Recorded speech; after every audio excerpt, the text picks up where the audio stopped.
Okay, and these are just examples, not financial advice. Do your own research, all that stuff.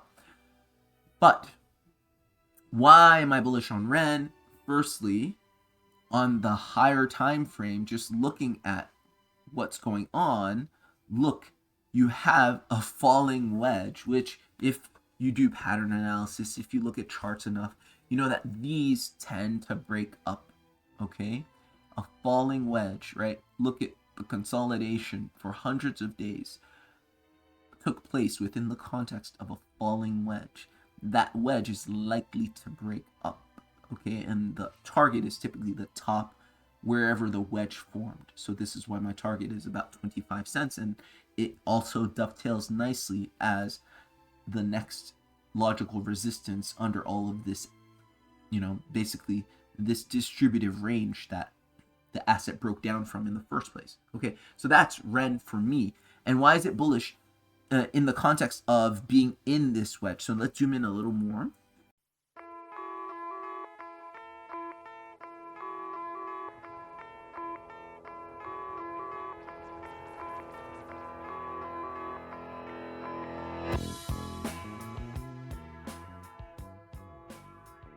Hello everyone, my name's Dean, and let's talk crypto. This is where you subscribe for daily Bitcoin updates and technical analysis. We track the price of Bitcoin as a proxy for the cryptocurrency markets at large. Today is January 6th, 2024.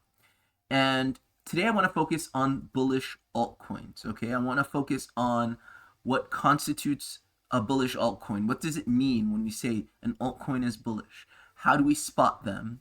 And, just now, at present, as I'm recording this video, what are the bullish altcoins in my watch list? What am I investing in and why? This is what I really want to focus on in this episode. If that sounds interesting to you, then watch until the very end. Hope everyone's having a good day. Even though we want to focus on altcoins today, we're always going to talk about Bitcoin. Let's talk about Bitcoin briefly. All right, here's an update. What am I seeing on the Bitcoin chart? Well, I'm still focusing on this channel, okay? I talked about this in last episode. Let's fix this. 1 second. Okay, I want to look at this in terms of a channel trade, basically channeled price action. For the past 30 plus days, this is what has been happening, going up and down in this channel. My higher sort of time frame analysis still indicates that a likely move to the downside, a break to the downside of this channel is more likely than not, rather than a break up, okay? This would then define this as a distribution, not an accumulation or a reaccumulation, okay? So I'm not going to go into the higher time frame analysis. We're just going to stick to the 4-hourly time frame, okay? And just assuming you understand, you've watched my work before, you know very well why I believe that this is a distributive channel, and that our most recent move has been a spring or a final test of the resistance of this channel, a move down, okay, and basically a retest of the midline of the channel, okay? And we have admittedly gone above the midline, showing just how many people are so ready for Bitcoin to pump to ridiculous levels, okay? This is what that tells me, okay? Because if you look throughout the market, you draw a channel, you'll see that most altcoins that are bearish, like Bitcoin, have retested the midline and stopped in and around that midline and not necessarily gone above it. Bitcoin has been hovering above its midline for quite some time now, for a few days. Does that mean it's breaking the rules? No, it just means that there's a lot of buying pressure. A lot of people are ready to invest, okay? And that would be expected because, that there's an ETF coming up and, it's Bitcoin. As soon as it moves any little bit, people are super excited, right? There's a lot of exposure to this asset as opposed to, you know, some random altcoin that, you know, very few people know about. In any case, the idea stays, right, that this breakdown is being retested right here before a continuation. So for me, that's all that this is. I'm still extremely bearish on Bitcoin in the immediate and medium short term, right? And if I'm looking at this again, this is an initial break of structure. This is a sort of a B wave or a retest of this wave. So now the final wave, right? These corrective moves all come in 3 steps, or in 3 waves, if you will, 3 movements. So let's zoom in. Guys, if you're getting value, please like, share, and subscribe. I'm going down to the hourly time frame just to better illustrate this. Again, 3 waves down, right? Some version of 3 waves up. You could even come all the way up here. You can even make a higher high. Doesn't matter. I'm waiting for that last move to basically echo this initial break of structure. That is the essence of a corrective flat, right? Once again, let's draw it again. You get an initial break of structure, or what we call an A wave, or sometimes if it's complex, you can call it a W wave. It doesn't matter really. That's just your initial break of structure. This is your B wave. The B wave is complex. The B wave's always a mess, right? It always confuses most technical analysts, most traders, right? This is what I believe we're in, a B wave. Nothing more, nothing less. Even if, once again, we make a higher high, my thesis doesn't change unless, of course, we break the phi ratio of this A wave, which, you know, whatever. But you can make the higher high still and then still put in this final wave, which would tell me that, okay, you're breaking this channel, this 30-day channel to the downside, initiating the impulse that is meant to take you down to the 31, 32K level. So long story short, I am not bullish on Bitcoin. I would not be bullish on Bitcoin given the high time frame read that I'm just going to reiterate really quickly. If you zoom out on the daily, you can see it quite clearly. Okay, let's zoom out on the daily. And you can see that you've put in a series of impulses to the upside. 1, 2, 3, 4, 5, right? 1, 2, 3, 4, 5. That wave 4 was a complex flat correction, running flat correction, which we call it. And this is nothing but a distribution, right? A distributive range that's preparing the asset to mark down back to the golden pocket of this preceding move up.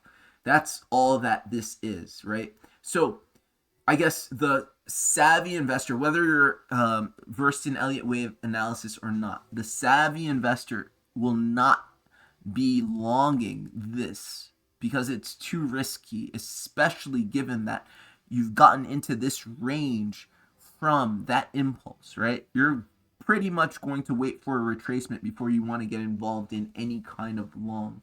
So that's why I'm looking at Bitcoin bearishly in the medium and in the immediate and medium short term. However, altcoins, not so much. Okay, I'm really wanting to focus on bullish altcoins. Why? Because remember, even though Bitcoin wants to go down, nothing goes down in a straight line. It's still going to exhibit, you know, a 5-wave motion. It's going to take its time in these intra-wave corrections. And you don't always see this, but despite that larger movement to the downside, altcoins that are bullish are just going to go. Okay, and why do we have so much confidence in saying that with a high degree of probability? Well, let's look at our Bitcoin dominance chart. Remember, Bitcoin dominance is going to tell you when altcoins are gaining against Bitcoin or Bitcoin's gaining against altcoin in market caps.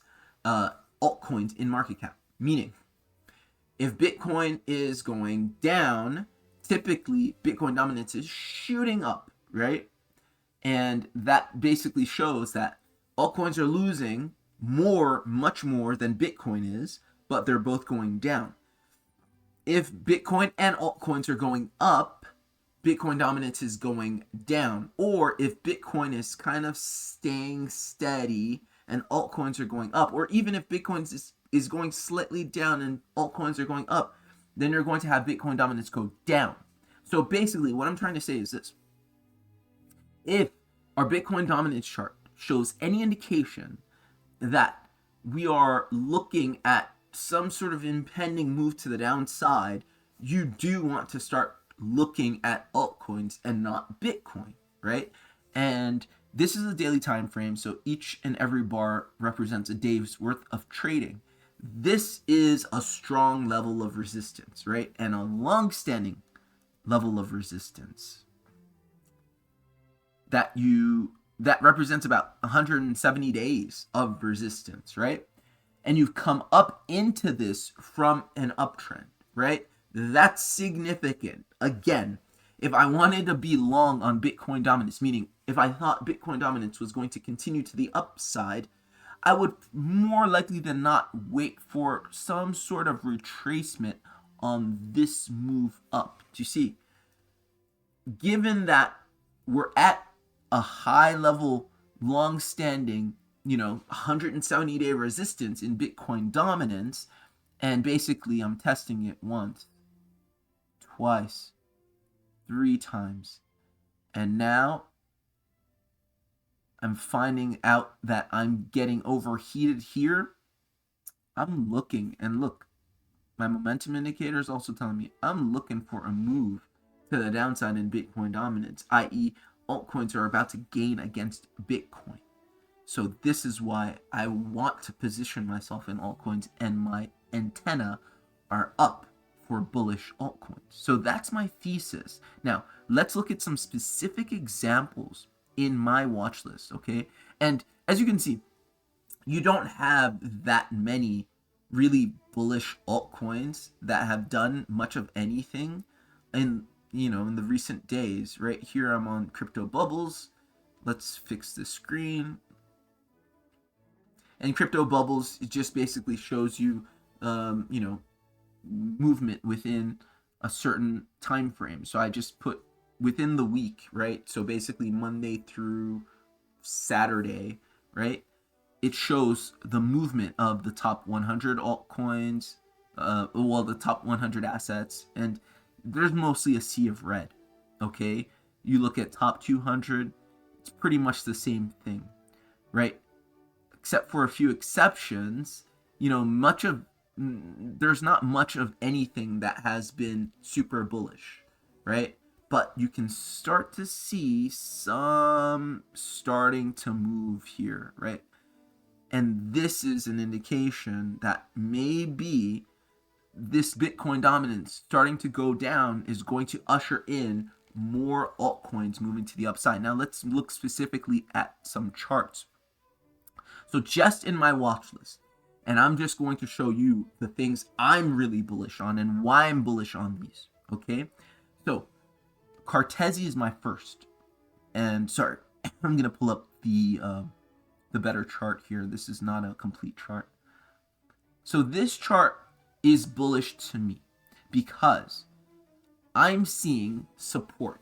I basically have one thing on my mind when I'm thinking bullish. What constitutes bullishness is support. I want to see support tested, retested, many times, and a strong level of support. Because the worst thing is to long something that is basically at resistance or has yet to reach a level of support. So, support levels, resistance levels, they're like magnets to price action. So if you're on support, if you're already on the ground, there's kind of nowhere to go but up. That's my reasoning here. Okay, so when I'm looking at Cartesi, this one's not as obvious to the untrained eye, but if I spell it out, maybe you'll see it. If you look here, I have some sort of bullish reversal pattern, okay?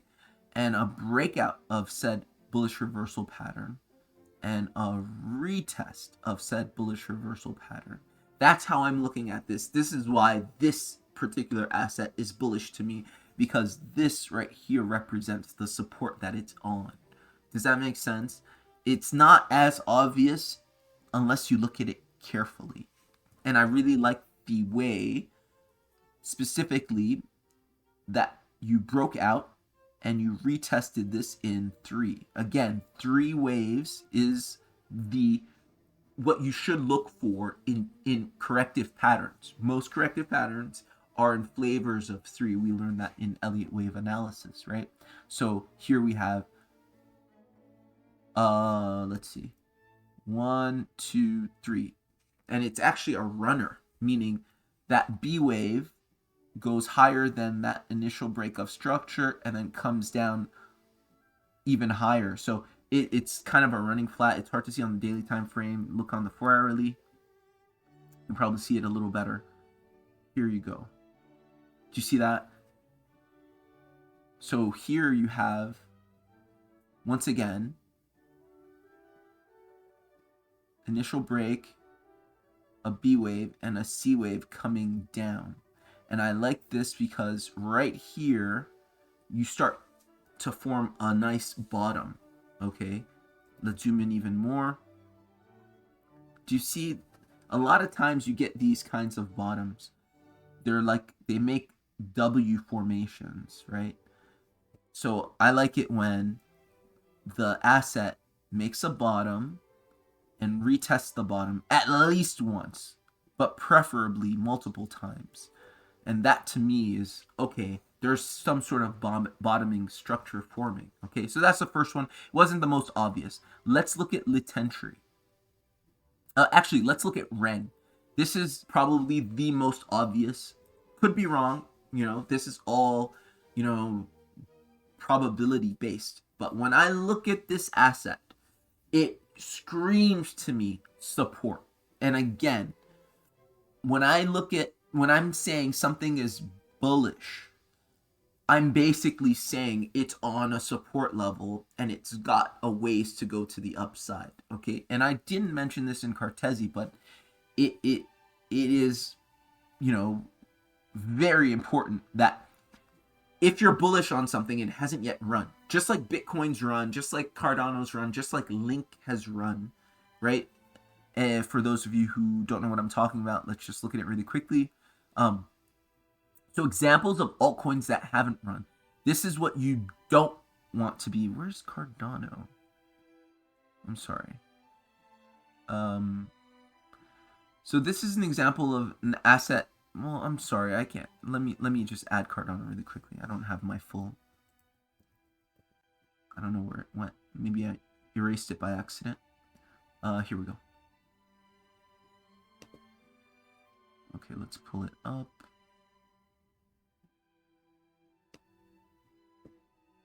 Sorry about that. All right, let's take it and... No, where is it? Here it is.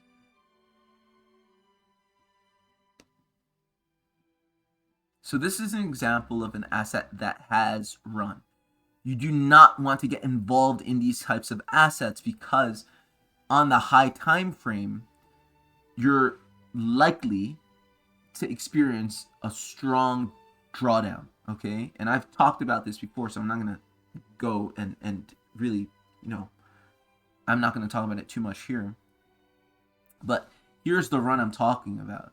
The 5 waves up, and just like Bitcoin, the distributive range that is likely to yield a run down. Now look at that. Basically, unlike Bitcoin, this is primed to break down. Look at that. It basically went up. It, just like I said, pretty much every asset that you look at and you put in a range, came down and retested the midline almost perfectly and rejected off of it, and is likely to break down from that rejection. Bitcoin just went up a little more. But anyway, this is a good example of something you don't want to be bullish on, why you're not bullish on, because it's the opposite of right? Support. It's literally resistance, right? You break up, you're at resistance. Now you need to find a new support, and it's going to be the mathematical support of this move up. Okay, so that's an example of something you don't want to be bullish on. Link, same thing. I'm not going to show it. But now, conversely, something you do want to be bullish on is something like REN. Okay, and these are just examples, not financial advice. Do your own research, all that stuff. But why am I bullish on REN? Firstly, on the higher time frame, just looking at what's going on, look, you have a falling wedge, which if you do pattern analysis, if you look at charts enough, you know that these tend to break up, okay? A falling wedge, right? Look at the consolidation for hundreds of days took place within the context of a falling wedge. That wedge is likely to break up, okay? And the target is typically the top wherever the wedge formed. So this is why my target is about 25 cents, and it also dovetails nicely as the next logical resistance under all of this, you know, basically this distributive range that the asset broke down from in the first place. Okay, so that's REN for me. And why is it bullish? In the context of being in this wedge. So let's zoom in a little more. Okay, and you can see on the 4-hourly time frame why I would be particularly bullish about it, because look, you're creating some sort, or you've been creating some sort of support pattern for since November. Okay, so for more than 3 months you've been in this level of support. Okay, you broke out of this range right here, right? Boom. And basically everything you've done for 3 months is retest that previous resistance of August through October. So what's that? 2.5 months. You took 3 months to retest previous resistance as new support in this range, okay? And now it's time to break out of this range. Do you see what I mean? Because you're at now the bottom of this range. Again, you want to be bullish on support, bearish at resistance. You're on support of a 3-month range right here. And even further, zoom in even more, and I think this is the best analysis. The best analysis goes from high time frame to lower time frame, right? You always want to look at the high time frames. You never want to get too myopic and just get kind of caught in some sort of a tunnel vision, always on the 15-minute time frame. Maybe you see something bullish on the 15-minute time frame, but in context of the daily or 4-hourly, it's not. Don't do that. Go from outside in, gain a synoptic view, and then focus. And that makes, in my experience, the best trades, because you can get really, like, let's say I wanted to trade this on the hourly or on the 15-minute. I could do that with a high degree of confidence, and I may even win the trade because my daily is bullish, my 12-hourly, my 4-hourly, my high time frames are bullish. I don't have to worry about them. All I have to worry about is executing a good trade, high probability trade on the hourly or the 15-minute or whatever. Do you see? So the most bullish thing about this now is, here's the breakdown, right? That, you know, pretty much the whole market experience. Look at how many retests you have of this breakdown. 1, 2, 3. So three times, 4 times typically is the exhaustion of an accumulation channel. So for me, this is extremely bullish because you put in some mini accumulation channel on the small time frames looking to break out of that. And again, you want to zoom back out. A breakout on the small time frames means a breakout on the larger time frames. And that basically means I'm targeting my next logical resistance, which once again is 25 cents for this particular asset.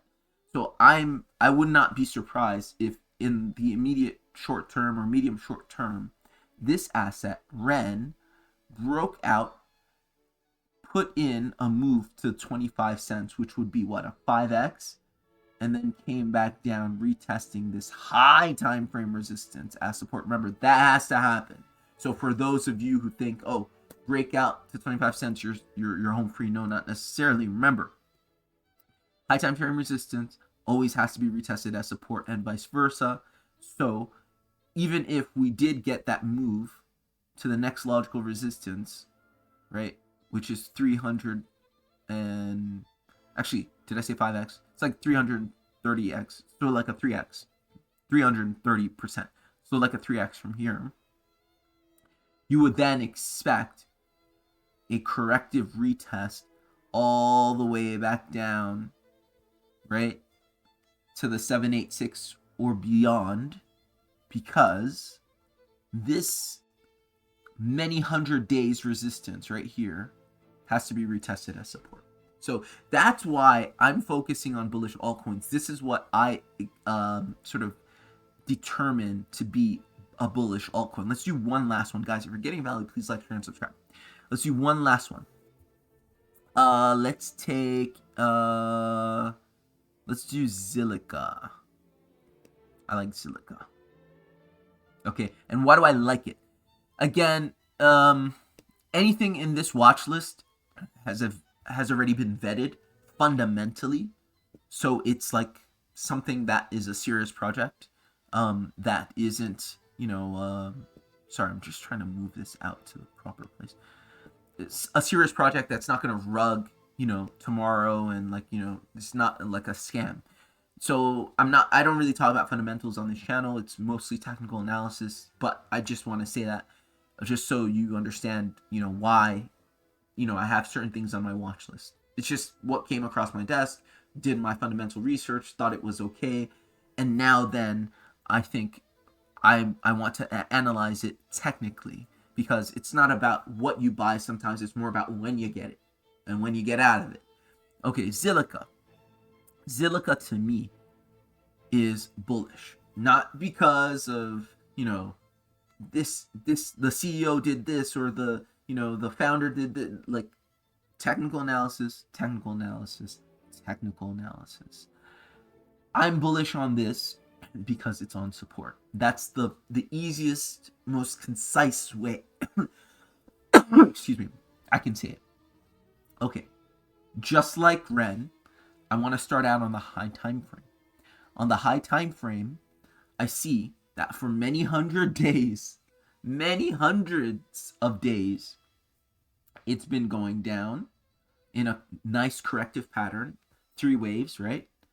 Again, 1 wave, 2 wave, 3 waves. That means it's done, typically, right? And now, following that, you have a high time frame accumulation. And what do you see?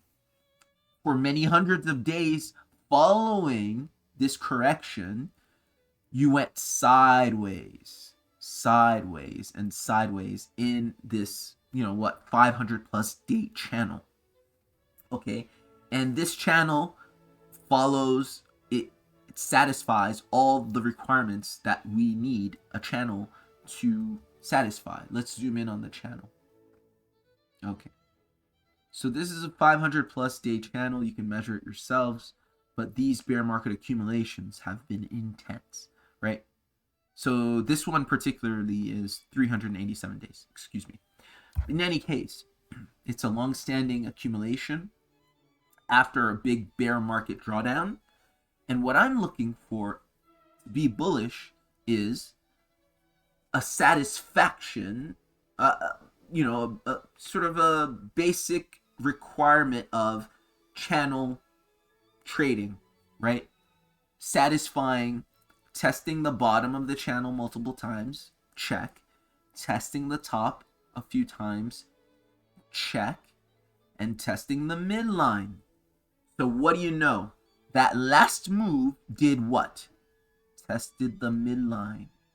So, again, much like Cartesi, the first asset we looked at, you can see, if you're looking carefully, a bullish reversal pattern. So some kind of W pattern, some kind of inverse head and shoulders, whatever you want to call it, broken out of and retested in a three-wave movement.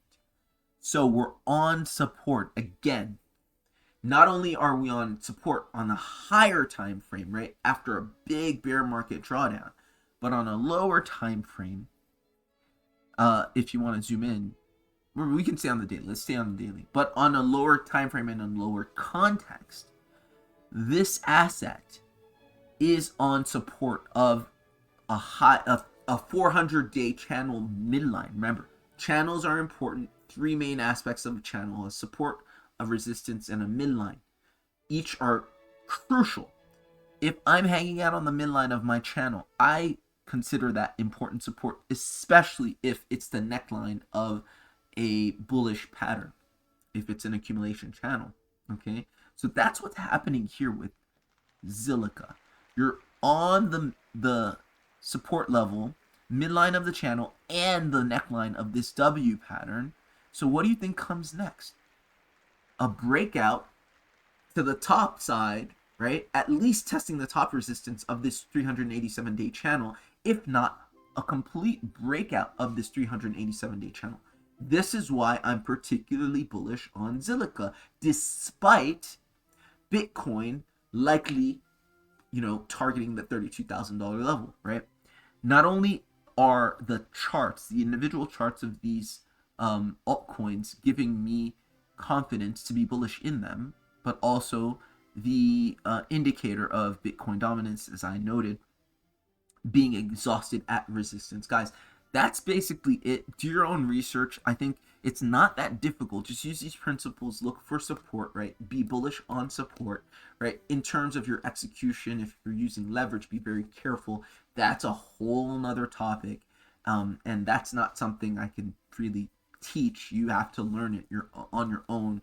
And you have to just be careful and do your best. And after a while, get really comfortable with the exchange you're using, get really comfortable with the margins you're using, and risk management, all that stuff. But I'm just giving you the brass tacks of what constitutes a bullish altcoin, and I think there are a number of bullish altcoins in the market at this point in time. Guys, that's it for me.